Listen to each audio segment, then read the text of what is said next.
This upcoming weekend of the Overwatch League will see the last week of qualification matches being played ahead of the Summer Showdown tournament that will kick off a week from today.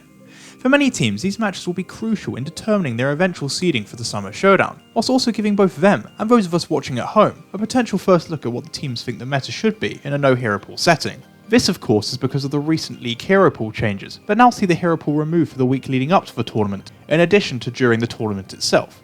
For this video today, I thought I'd go through all the series that are taking place across Saturday and Sunday, giving you my thoughts and predictions on how they'll pan out, whilst also pointing out which key matches in particular I think you should be tuning into. As usual, we start on Saturday morning in the APAC region, with the first match of the day seeing the Chengdu Hunters take on the Guangzhou Charge. The last time these two sides faced off was in the week before the May Melee, and back then we were treated to a very entertaining 5-match series, in which the Charge just came out on top to secure the number 1 seed. This time around though, I don't think we'll be treated as such a competitive affair. Guangzhou, despite never stealing many of the headlines, have continued to prove how good of a team they are in the Asian region, not losing a regular season match since the end of April, with their impressive win over the Spark last weekend continuing this great run of form. The Hunters meanwhile, whilst not playing badly, have been a bit inconsistent of late, with the team struggling to pick up any positive results. Whilst I think the lack of a hero pool could see them utilise more familiar compositions, there's no way I could bet against the Charge right now, especially as they seem to be hitting their stride heading into the main melee, with recent pop-off performances from Happy and ever-consistent displays from Krong, who is furthering his push for Rookie of the Year consideration. That's why I'm going to predict the Charge win this one 3-0 in a relatively comfortable fashion. Although knowing Chengdu's track record, it wouldn't surprise me to see them steal 1 or 2 maps if they can disrupt Guangzhou's coordination while playing one of their unique comps. Following this series comes a very interesting rematch of the APAC May Melee final, as the Seoul Dynasty face off against the Shanghai Dragons.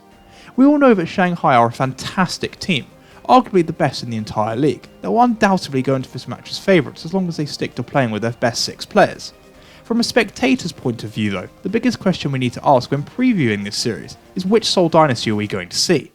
Will it be the May Melee Dynasty, a team that stuck to its best comps and put on impressive displays against the Spark, Charge and Dragons? Or instead, will we see a Seoul side try to force dive and echo comps that they aren't any good at, basically throwing the match away in a quick 3-0? As much as it pains me to say this, I reckon it's more likely to be the latter. There's plenty of quality in the Dynasty squad to give Shanghai a competitive series here, and indeed the past 2 times these teams have faced off, the matches have gone the distance. However, at this point I just feel like it's better to go into every Seoul series from now on with no expectations at all, so at least they don't disappoint me after making me feel somewhat hopeful. That's why I'm going to go with the Dragons to win this one 3-1, although if the Dynasty do show up, this could be a must-watch series akin to their previous meetings, and a fantastic start to the weekend. Rounding out Saturday morning is a match between the Hangzhou Spark and the London Spitfire. The Spark come into this contest with a lot of positive momentum after their successful debuts of Architects and QOQ in the starting lineup last weekend. Assuming they continue to improve further, I think the general consensus seems to be that after their improvements and additions, Hangzhou have the potential to establish themselves as the second best team in Asia and a legitimate challenger to Shanghai. London meanwhile have also been enjoying a recent good run of form.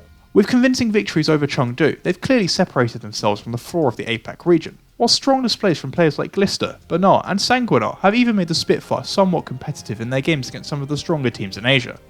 If the Spark aren't on their A game, this could end up being an unexpectedly close series, but I don't anticipate this happening. In fact, I think Hangzhou are going to continue their positive trajectory, heading into the Summer Showdown with a 3-1 win. As the Saturday schedule heads to North America, I think it's fair to say that the overall level of play might take a little dip, even if some of the matches could be really entertaining and competitive. The best team playing during NA's Saturday matches is the Florida Mayhem, who are up first against the Houston Outlaws. Guessing which Houston team will turn up this weekend is hard, as you have to factor in the inconsistencies in their performances of late, despite seemingly improving as a whole, with Dante popping off and Hydration providing some stability at the main tank position. With a lack of a hero pool though, and the fact that they're coming off a tough loss to the Valiant, it's hard not to think that Florida are going to come out guns blazing for this series, wanting to bounce back with a win to gain momentum. As I mentioned during my power rankings video, I believe Chris will feel a lot more comfortable with his return to likely playing Brigitte, whilst Yaki and BQB will be more than happy returning to Echo Ash comps, should they be the preferred DPS options. With Gargoyle and Gangnam Jin playing at a top level also, I don't see it being too difficult for the Mayhem to come out on top when the series comes to a close, and that's why I'm predicting them to come away comfortably with a 3-1 victory. Following this series is the Dallas Fuel vs the Toronto Defiant, which after last weekend now looks to be quite a competitive affair on paper. Toronto are a team that, whilst not picking up wins, has certainly made improvements across the board in recent weeks, particularly in regard to their teamwork and coordination. The real question though is what sort of Dallas performance are we going to see from them in response to their disastrous 3-0 defeat last week to Vancouver. Obviously the key factor will be whether Decay plays or not, as if he doesn't, you'd have to give the edge to the Defiant. That said, I have a gut feeling he will play, although it would be wrong of me just to assume that he's definitely going to return and playing at a top level he's exhibited over the past month. That's why I'm leaning towards a close 5-map series, where the fuel just ends up coming out on top 3-2, as I don't think I can fully give up on this squad just yet, despite last week's horror show. The third North American match on Saturday has the Vancouver Titans playing the Boston Uprising, in what I think most people are billing as one of the more intriguing and competitive head-to-heads of this upcoming weekend. The Titans come into this series with a ton of confidence after dispatching the Dallas Fuel 3-0, their first win with their new roster, but they aren't the only team that's been improving, as the Uprising themselves have been enjoying some great displays over the past month. This series could go either way, and I think Shockwave's return to Echo could be a potential difference maker. That said, whilst I think the DPS duel between Shockwave Dalton and Jerry Culhex promises to be an amazing battle, I personally believe that Boston hold the advantage of having both a stronger tank line and support line. Punk and Myunbong have really stood out as the key performers during the Uprising's revitalisation, and I reckon they will be the key to their eventual success, with Boston's experience seeing them over the line 3-2 in a 5-map set.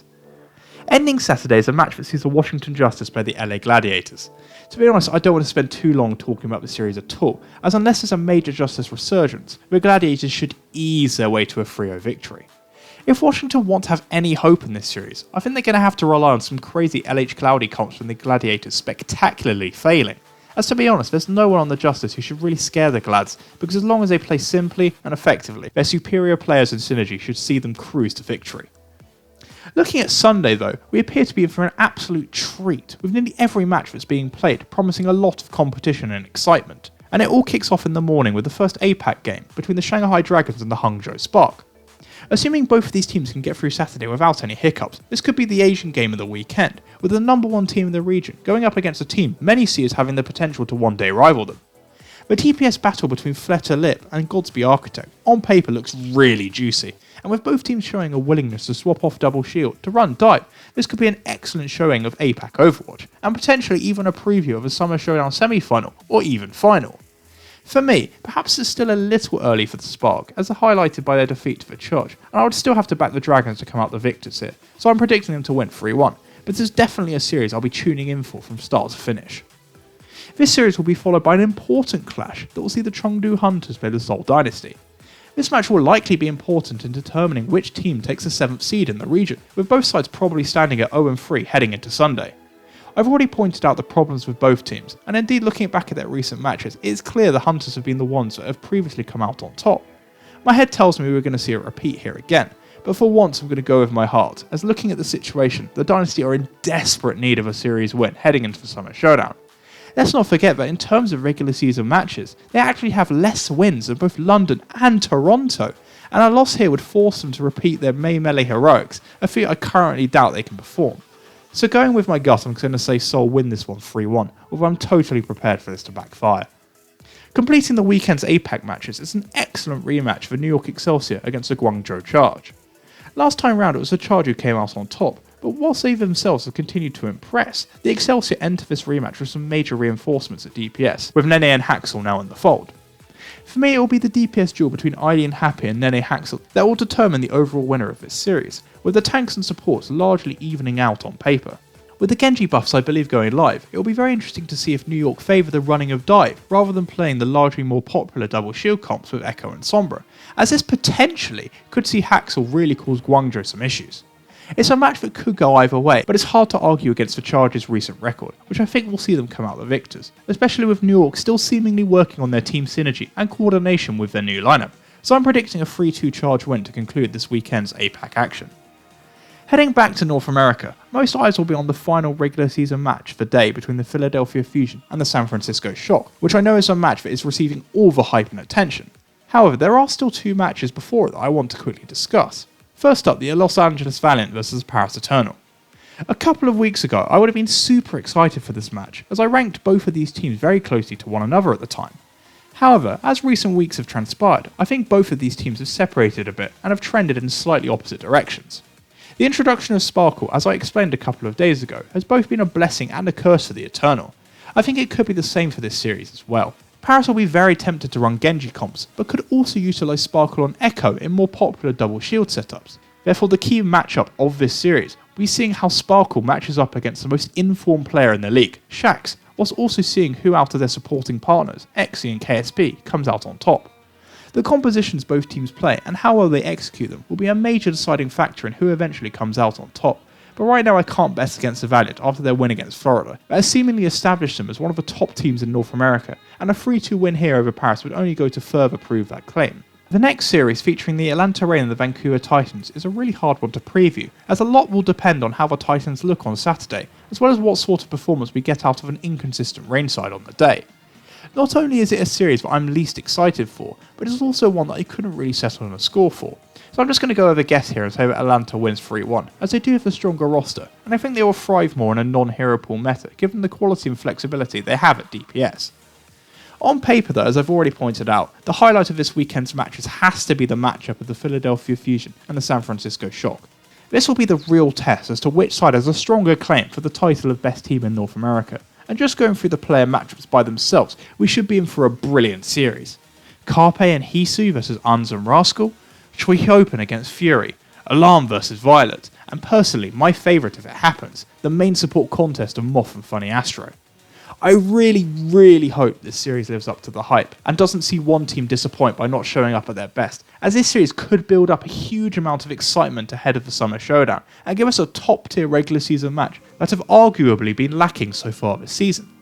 I still have to give a prediction though, and considering that I think the meta will lean towards the continuation of Double Shield, a comp I think favours San Francisco's playstyle in this matchup, I think I have to back the Shock to come out on top, and I'll say they win 3-1. And that's also because of their experience and proven record in these sorts of matches. Let's not forget that to end the Sunday, we actually see the start of the Summer Showdown, on the NA side of things at least, with the bracket qualification match between the 12th and 13th seeds, which is something we can look forward to, even if it will likely be Washington versus Dallas or Boston. Be sure to let me know who you think will be playing in this series, and indeed which teams you think will be the biggest winners by the end of this weekend. For now, that's all I've got to say on the upcoming matches this weekend, so if you have reached the end of the video, then I'd like to thank you for watching. I'm planning to continue the uploads on either Saturday or Sunday with some contenders content, so if you did enjoy, please be sure to like and subscribe to the channel. Also, you can follow me on my Twitter or at my Discord. Until next time though, stay safe, and I hope you enjoy the rest of your day.